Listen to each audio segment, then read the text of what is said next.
José Riga, ça fait du bien de se retrouver après 2 victoires de rang. Non, ça fait bien de se retrouver quand il y a du soleil. Voilà. Ben oui, le 7 sur 9 est bien. Voilà. Il est bien. Il est le bienvenu et voilà, je pense qu'il ne doit rien à personne. Comment ça s'est passé samedi soir à la Louvière? Un peu comme attendu. C'est-à-dire que bon, c'est une équipe qui avait été giflée la semaine précédente. Notre match, forcément. Comme elle l'avait d'ailleurs été ici avec un 7-0. Et donc, voilà, on s'attendait à une équipe revancharde, à une équipe qui allait forcément jouer sur sa fierté, sur son. Voilà, je vais dire, sur une forme de révolte par rapport aux derniers résultats. Ils devaient montrer autre chose. Donc, on s'attendait à un match bien plus compliqué que ce que pourraient croire, je dirais, les néophytes du foot parce qu'ils ont été battus 10-0. Voilà. Et donc, il y a évidemment le terrain en herbe qui est peut-être meilleure qualité qu'à l'Olympique, ça c'est sûr, mais voilà, ça reste quand même quelque chose qu'il faut contourner dans notre chef puisque on évolue de plus en plus sur les synthétiques. Donc, je dirais qu'on a eu un peu de mal, début du match, à vraiment se procurer des occasions et surtout à maîtriser cette équipe de la Louvière qui a beaucoup donné sur cette entame de match avec un jeu relativement direct. Et on n'a pas maîtrisé cette équipe suffisamment. Donc on a concédé, je dirais, une occasion vraiment très franche, mais plus de notre faute que de la leur, avec une sortie loupée.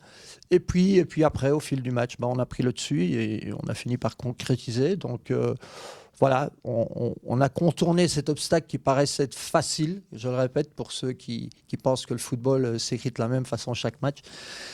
Et donc, on a fait le job, je dirais ça comme ça. Alors mathématiquement, le maintien est assuré. Est-ce que ça change quelque chose psychologiquement? Vous savez, c'est malheureux d'entendre le mot maintien, tout simplement. Et c'est vrai que mathématiquement, voilà, c'est quelque chose sur lequel il fallait évidemment, comment vais-je dire, donc, se focaliser dans l'immédiat. Les chiffres sont là. Mais non, ça ne change absolument rien. Je dirais qu'on a prouvé sur les 3 derniers matchs que quand il fallait faire le travail, on était là pour le faire. Après, vous savez, quand vous voyez, je dirais, une équipe début de saison et la même équipe à la fin de saison, et je prends que l'exemple de Knock qu'on a plus que malmené, voilà, c'est la série aussi qui veut ça, mais pour nous, rien ne change. Il reste 3 matchs et je pense qu'il faut les jouer à fond. Encore une fois, parce que mathématiquement, même si évidemment il faut énormément de probabilités, et c'est plus que des astres qui doivent être alignés, c'est des planètes entières, mais voilà, par principe, je veux dire, on rencontre une équipe de test qui a fait un super résultat le week-end passé, mais qui est parfois aussi passé à côté de ce match. Donc voilà, on doit prendre ce match avec beaucoup de plaisir et beaucoup d'envie. Préparer éventuellement déjà la saison prochaine? Non, non. Non, on ne prépare pas la saison prochaine. On est toujours bien dans l'actualité. Préparer la saison prochaine, ça voudrait dire simplement qu'on tourne la page sur ce championnat-ci. Non, c'est trop tôt. Mais chaque pas qu'on fait dans la bonne direction, que ce soit dans le jeu ou dans les résultats, dans la gestion des matchs, est un pas important individuellement et collectivement. C'est ça, donc c'est poursuivre sur sa lancée. Vous avez réalisé 3 bons matchs. Le but est de finir avec 3 autres bons matchs. Oui, je pense que c'était le but au départ aussi. On essaye d'être bien à chaque match. Voilà. Et par définition, les 3 prochains seront aussi compliqués que les précédents, mais on a envie de bien les aborder et surtout de bien les négocier. Il ne faut pas oublier non plus que dans cette série de 3 matchs, notre adversaire, par exemple, Boom, n'avait pas joué le match précédent. Donc voilà, moi je suis content qu'on ait bien géré ça du point de vue foot et surtout du point de vue physique, ce qui prouve que voilà, on était bien préparé.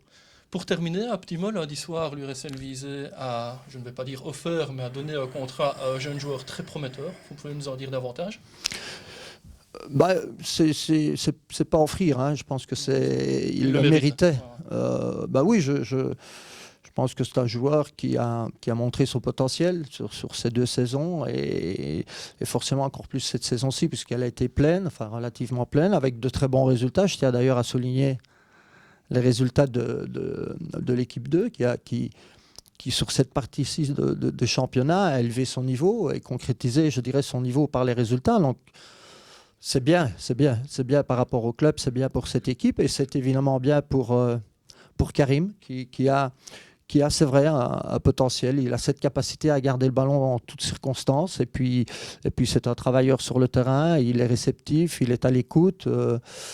Voilà, et c'est un bel exemple en tous les cas pour la jeunesse de se dire que ce garçon qui avait fréquenté le Standard et puis qui a quitté le Standard, voilà, se retrouve aujourd'hui dans une position où on lui offre pas un contrat, mais on lui propose un contrat. Donc c'est bien, c'est bien. Je suis content pour lui. Merci José, on vous souhaite une bonne semaine de travail et puis alors à samedi soir du côté de Tessenderlo. Merci bien.